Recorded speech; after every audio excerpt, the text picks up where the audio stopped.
নির্জন পাহাড়ের কোল ঘেঁষে তখন চলছিল এক রহস্যময় দাফন অনুষ্ঠান।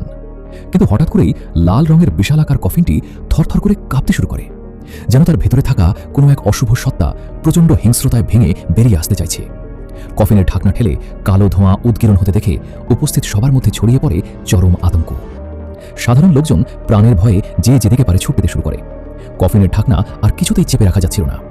উপস্থিত তান্ত্রিক ও মাস্টার মুখে আকুতি জানিয়ে বলা হতে থাকে, যেভাবেই হোক কফিনটি সিল করে রাখার জন্য, যেন ভেতরের জ্যান্ত লাশ বা অশুভ শক্তি বের হতে না পারে।